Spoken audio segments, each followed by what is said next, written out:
Ladies and gentlemen, I got bad news for you. If you feel that you are already filled to the brim with new knowledge and new ideas, it's like Zlatan likes to say, we're only warming up. There's more to come, and if there's one part of this two-day conference that embodies the whole feeling of the bridge, it's the speech that will be given now, and it's actually not only a speech, this is the bridge. We'll be told how we can bridge science and business with arts, and we were told that by Matilda Mettälä, who's a performing artist, and who actually had a hit song in the US a few years back. I asked her when her next record is due, she wouldn't tell, but her next presentation is due right now. Well, a warm hand to Matilda.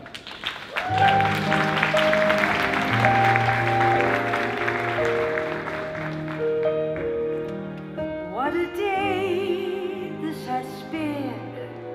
What a rare mood I'm in. Why, it's almost like being in love. There's a smile on my face for the whole human race. Why, it's almost like being in love. All the music of life seems to be like a bell that is ringing for me. And from the way that I feel, I could swear that it feels. I could swear I was falling. I could swear I was falling. It's almost like being in love. Let me see moves.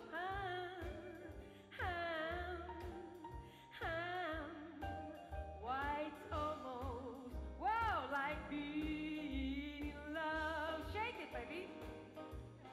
There's a smile on my face for the whole human race. Why, it's almost like being in love. All the musical light, that's it, like a bell that is ringing for me. And from the way that I feel, I could swear that it feels. I could swear I was falling. I could swear I was falling. It's almost like being in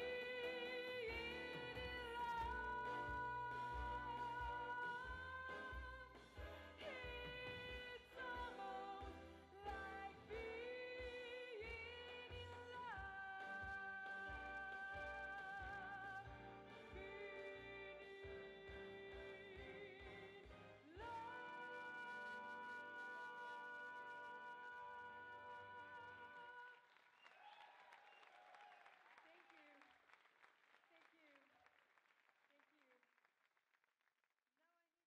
water. Whoa, and that's actually as close as I'll get to water today, as I will be talking about the arts, as you noticed. I'm really grateful to be able to do that, because for me, the arts,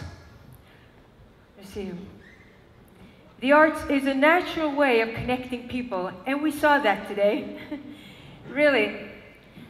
I was thinking a lot about what to talk about that would make sense and difference about arts, bridging and connecting science and businesses. I have so many experiences as I've been performing for many years, and I've been teaching as well. Business settings, schools, individual lessons, And I've seen that really what arts is all about and what connects science and business is people. People. And what is it that we all have?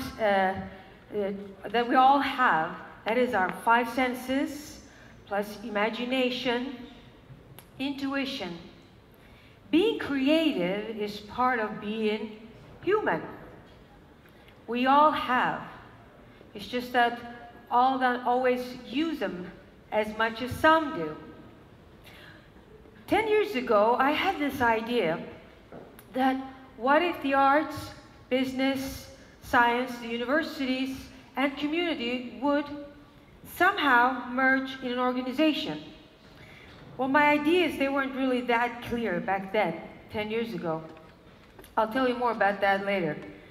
But after 10 years, with many of the experiences that I've had, it has showed me that the idea of arts, bridging science and business, really, it is a natural interconnectedness. We shouldn't see them separately, as I did 10 years ago. We should see them interconnected.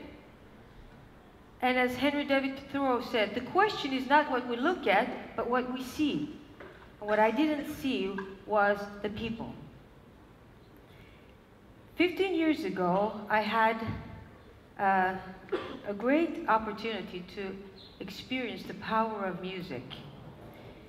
Previously then, I had been teaching music, mother of 3 kids back then, so I had a nice, cozy life, and I thought that I could use music to communicate. But I was signed to a record label at that time, and a song that I recorded, written by my producer, was sent to the States. What I didn't know at the time, this was 2001. Our radio promoter in LA, he was signed with a contract from September to October. That awful day arrived, 9/11, as we all know. Terrible scenes on TV. I was glued, just as many were, feeling hopeless. The thing was that the song that I had recorded previously that spring was about forgiveness. It was the forgiven world, describing love and forgiveness. So 3 days after 9/11, my producer calls me, and he explains to me, "You better get ready, a reporter's going to call you." Why? Well, you have a radio hit in the States. You can imagine.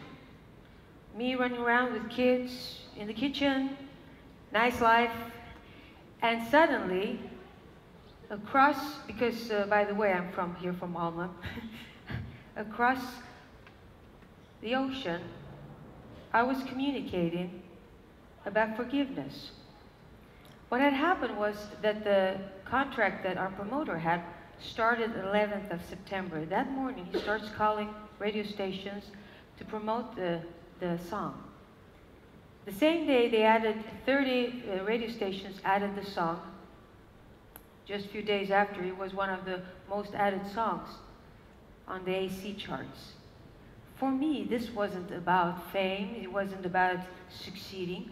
It was what I really wanted, to communicate a message through music. It's incredible. It was really incredible to be able to share that kind of message when people needed to hear.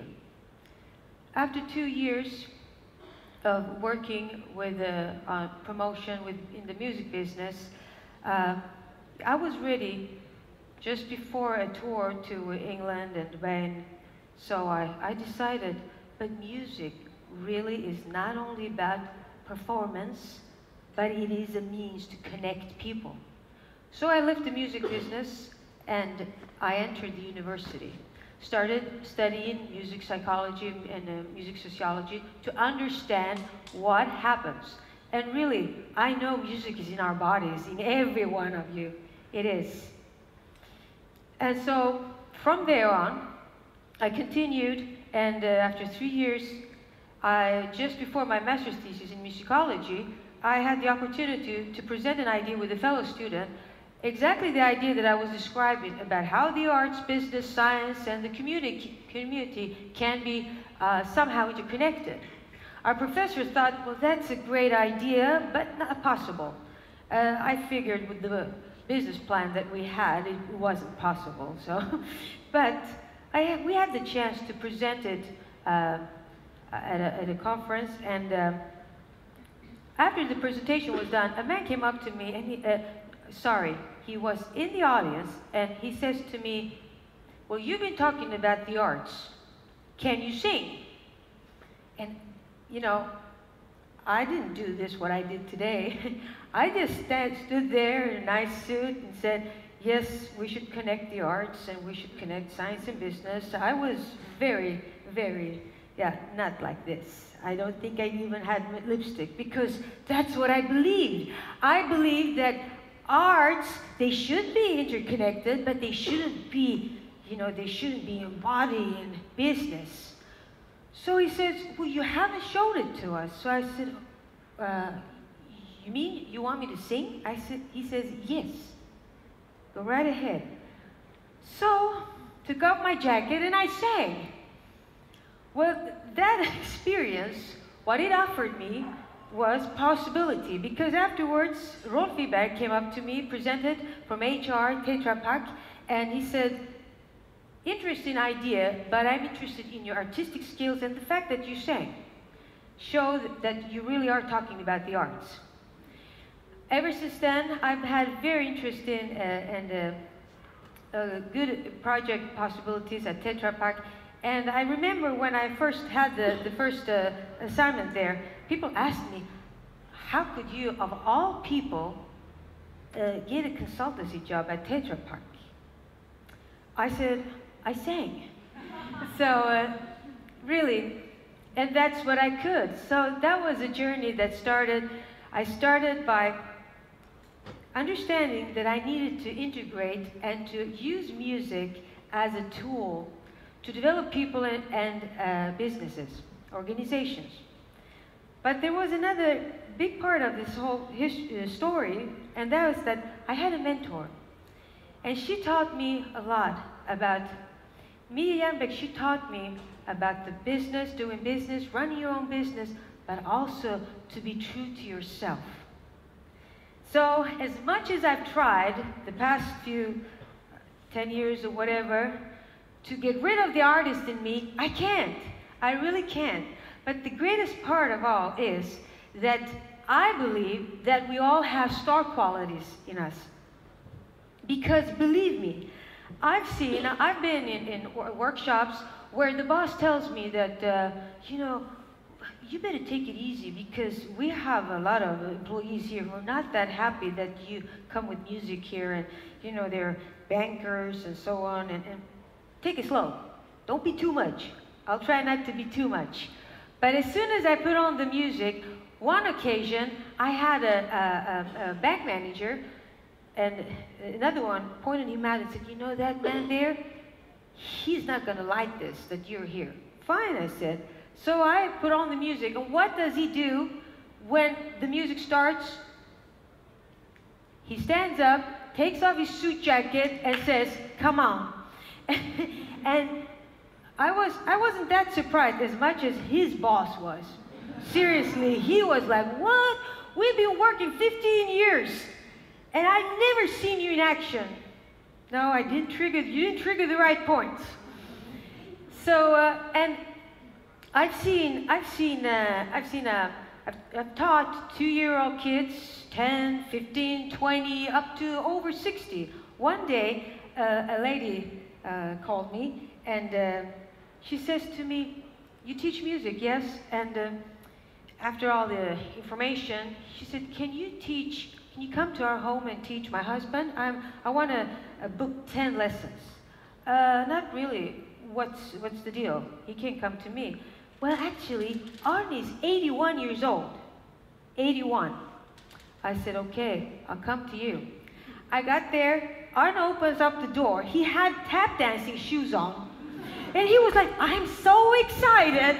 I'm like, okay. And then I enter the living room, and here's the I can't even call it piano, a keyboard on the table, dining table, and he says, look, Ingrid got this for me for Christmas present from Toys R Us, and we're gonna play on this.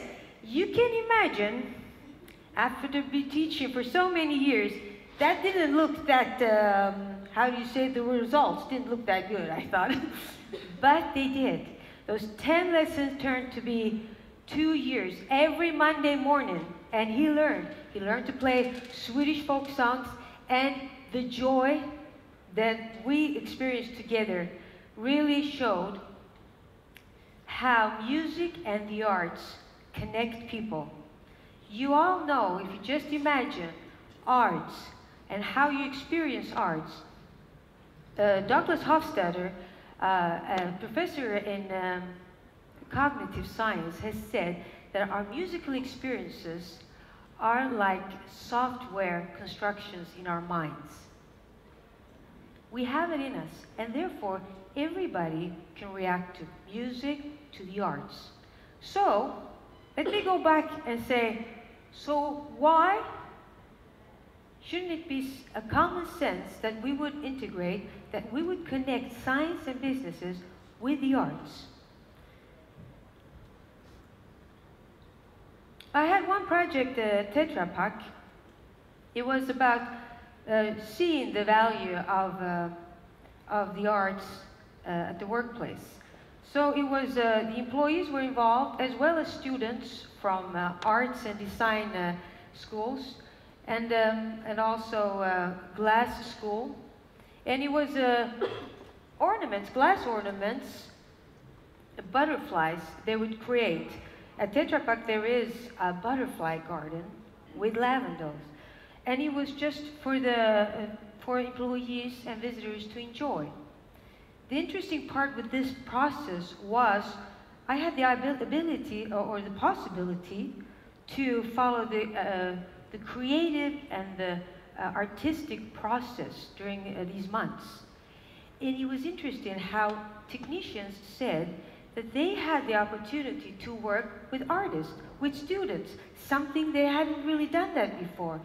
And so they felt that just by working with the artistic lens helped them to find new solutions.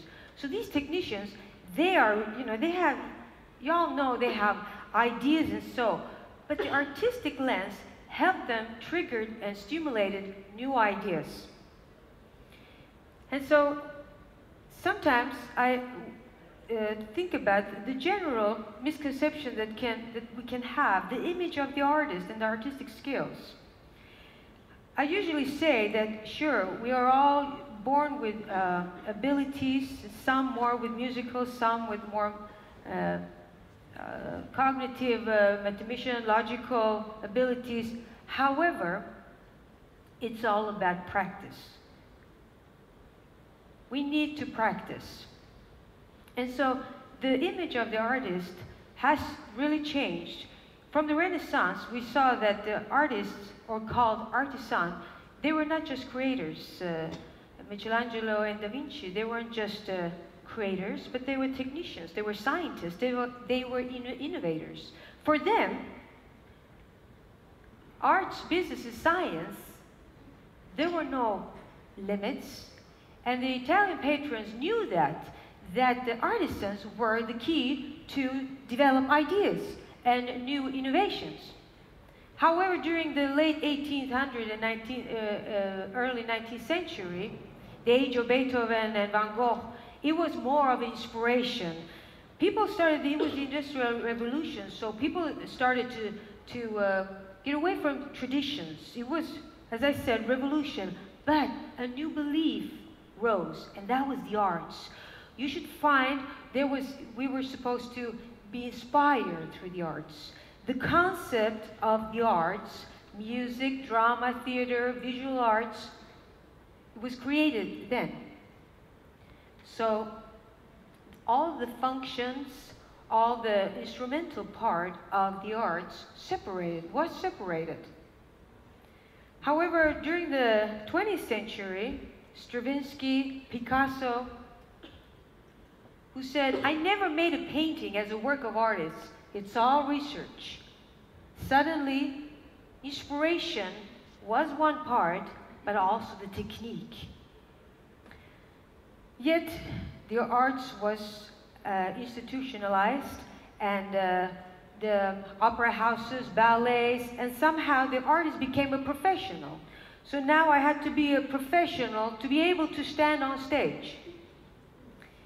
Today, we see all kinds of artists, but what is emerging is a new image of the artist, the creative entrepreneurs, the innovators, the artist who is a producer, distributor, as well as a creator. So today, we can see that the arts is not just about inspiration, but also about technique. There are various parts in the creative process that is about technique, which is rather difficult in many areas. So, as Walter Isaacson says in The Innovators, that the future belongs to people who can use their imagination, intuition, to create these solutions and these possibilities.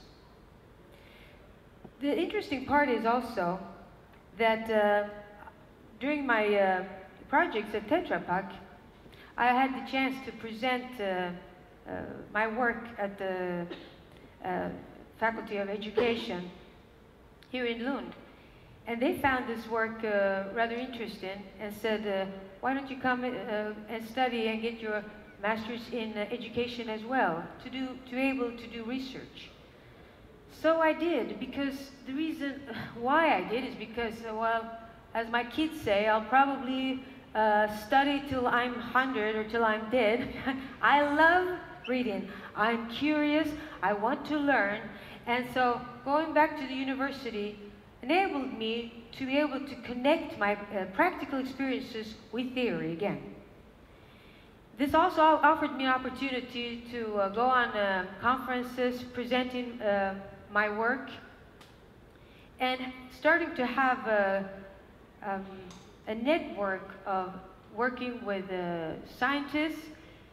And as I already was in business and in the arts, somehow today I feel like all these three are just part of who I am and what I do. So I believe that to be able to find new solutions, we really need to ask ourselves, what is, well, not what is art, because as you all know, we all find art in different ways. But how can the arts connect? It's simple. It's exactly what I said earlier. It's people. We use the arts to connect people, and so if we start thinking, what can we do to be able to connect the arts? So I would say that, for example, if we go back to the Renaissance, what was it that made a difference in people's perception? Nature. We've been talking about nature. These pictures, I have fun taking them with my cell phone. That sunflower, I was going to plant flower in a big pot that I have in the garden. I saw a tiny, tiny green leaf, and I thought, well, you better leave, because I'm going to plant a really nice margaritas here. Margarita, it sounds like a drink. Anyway, margarita. I tried to pull it out, but kind of it was stuck like. So I thought, okay, as curious as I am, I figured this must be something. So I left it there. I planted a small flower beside, and I continued watching. Weeks, months, started happening. Something happened. it took a few months, really, maybe 2 months, and I finally saw that it's a sunflower. And it was that one. Nature had planted the seed itself. So what is it? What was it that I did? I didn't plant it. I nurtured it. Sometimes there are some ideas that are kind of, you know, you're like, what am I going to do this? And all this spot, I mean, it didn't look nice. For months it didn't look nice. We have to have patience. We have to trust the process. We have to accept that a seed is planted and it can grow. Or, like the butterfly. We know the butterfly effect. And how one, I forgot the word, vingslag, you know, one can make a difference in another place. Einstein said, we need to look deeper in nature to understand better.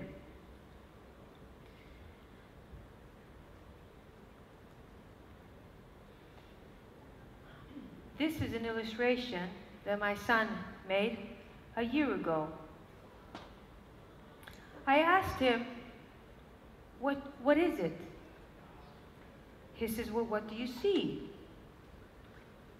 Well, I started looking at it and I thought, you know, I had all these ideas. And he says, well, that's nice. I said, what do you call it? Nothing. Because if I call it something, you'll start thinking about it. And you'll start seeing what it is. So I won't tell you. As I read Patricia Levy, a sociologist who talks about art-based research and describes how arts should emerge in research processes as a method. I read the quote, new pathways don't just form, we have to create them. We have to blaze the trails we want to pursue, and that will be traveled by others.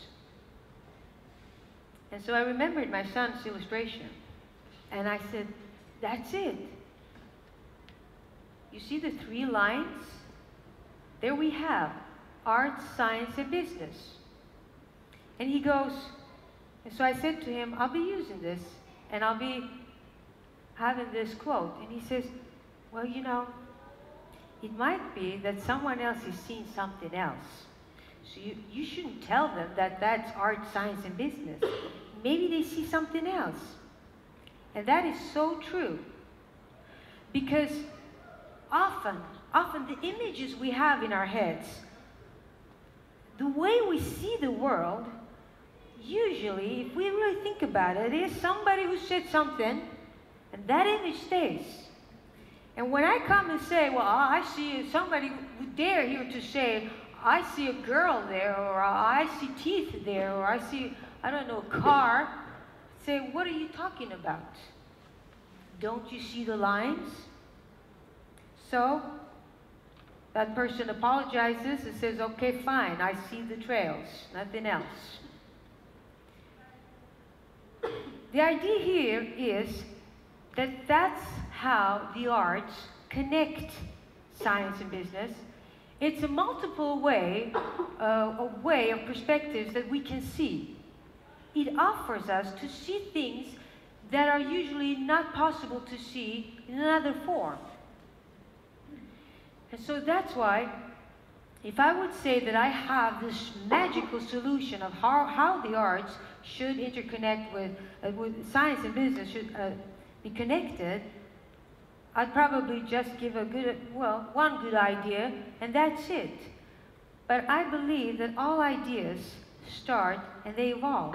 Just like when I chose to develop the idea of how to use music in business settings, and it really is incredible how some forms and how some experiences have truly been based on just to dare, to be curious, to be passionate, and willing to learn and willing to embrace that which we are unfamiliar to. I know I've heard a lot, well, you're an artist, you can do whatever you want. Yeah, but believe me, I had an experience not long ago. I was at a business workshop and just talking, not singing, just talking about music, the power of music. And then two women, 40 plus, they come to me and they say, one says, you know, I've always wanted to be a rock star, but it's too late now. Well, I said, well, you can start singing. She said, well, I don't know if I can sing. So anyway, she said, let's book she came and started taking song lessons. After the second lesson, she started singing, and suddenly, her voice, it was incredible. She goes like this. What? Did that come from me? I said, you are a rock star. You just didn't know. You just didn't dare. So I'm not saying that we should all go around singing. Well, you can. You can. I'm just saying that we have abilities in ourselves that we're not we don't always think of to use them. And I also know that to be able to innovate, we need to think about how important the smallest ideas can be. Vincent van Gogh wrote to his brother, Leo. In a letter he said, great things do not come to pass by impulse. They come by a series of small things brought together. So, I'd like to say, once again, how grateful I am to be here today, because I believe that really it is the small ideas, it is the dialogue, the conversations that will lead us to a better future. So I'd like to end with the language I speak most of the time, at least, or I enjoy.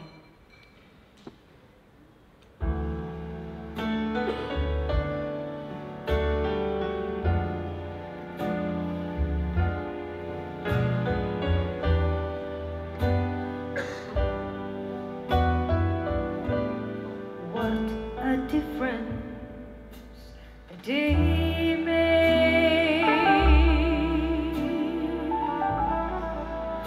24 little hours brought the sun and the flowers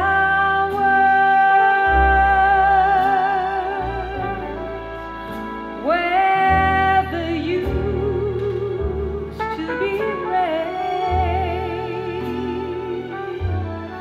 My yesterday was blue deep. Today I'm part of you, dear. My lonely heart is through, dear, since you said you were mine. What a difference a day made. There's a rainbow before me. Stars might shine and be stormy till that moment of bliss, that thrilling kiss. It's heaven when you find love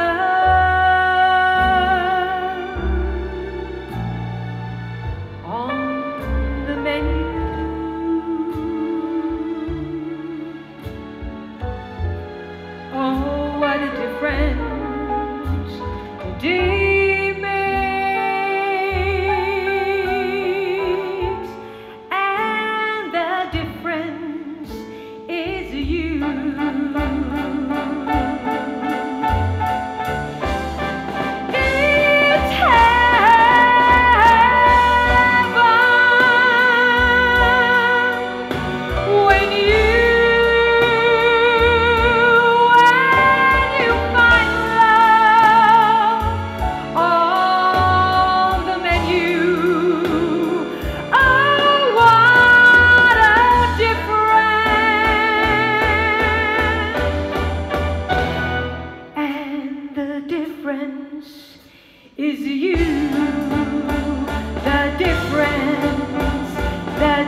Mettälä, how amazing was that, right? We're not very used to people singing at these conferences, are we?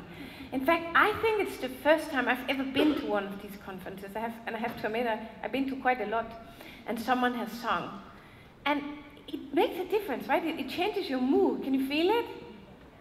Like instantly, she doesn't have to sing very many lines, and it changes your mood. It's a very powerful medium. And maybe for those of us, I come from technology, and many of you guys come from science, and sometimes we have to communicate topics that seems a little bit, let's call it dry for the normal population, right?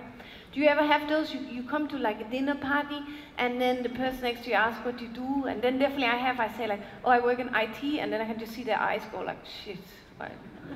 And they just think like, why me? You know, I have to sit next to this person and talk about IT and technology for the next 3 hours. And where we come from this industry, we know that there's a lot of cool stuff here. It's not IT, and it's not medicine, and it's not science. It's like changing the world and making it better and providing us water and all of that. But sometimes we could do with a little bit of that to communicate that in a way that those people on the other side understand us. So thank you very much for that.